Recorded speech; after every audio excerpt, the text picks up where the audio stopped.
Hey, welcome back to the Home Medic, where as always I help you keep your money in your wallet, your family out of the hospital. Now, the subject this time around might seem boring until you start to realize what the potential damage can be to your family if things are wrong.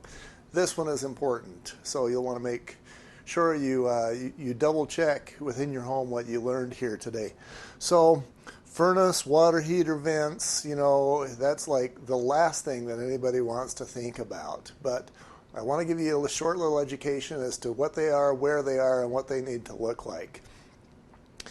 First off, we'll start with what's called your combustion air source. Now that is a pipe that goes from the exterior of your house. Sometimes maybe it's the attic, but usually it's just the brick exterior or siding or whatever you got. Hole there that will be screened so that the critters can't get in. It's going to come into the same room, or it should come into the same room that has the furnace and water heater in. If your furnace and water heater are in two different places, and if they're both natural gas, then you're going to need a combustion air source into both of those. But the purpose is that combustion air brings in replacement air for the air that's leaving through the flues. Now, what I tell people in my home inspections is that the homes are like a straw. Air can't leave from one side of the straw unless it's being replaced from the other side. And if that air can't leave, what's happening is you're getting combustion products from your furnace and water heater.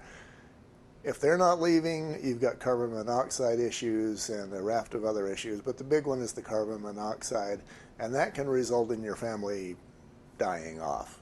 We're not talking about keeping your family out of the hospital directly this time around. We're talking about keeping them out of the morgue.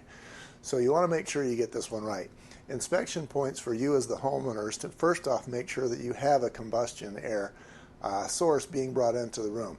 Just because the home was built yesterday or last year doesn't mean that it's up to code. A lot of contractors just don't get it, and the city inspector who should cause that to be proper, there's a reason why home inspectors have a job. They don't get it right. So you want to first make sure that you've got that combustion air that's bringing air from the exterior into that living space so that you do have the air that's leaving.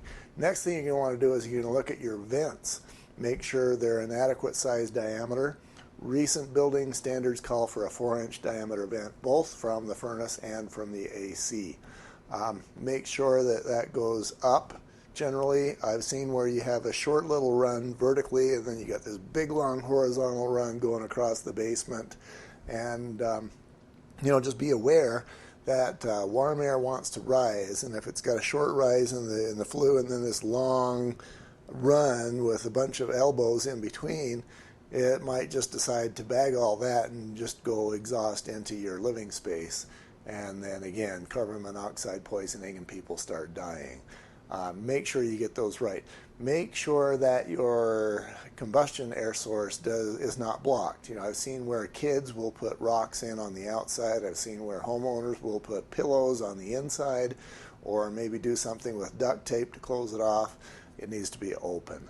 It's annoying in the winter because it brings in a ton of cold air, but that's what it's supposed to do. You've got to have that replacement air for the air that's leaving through the flue.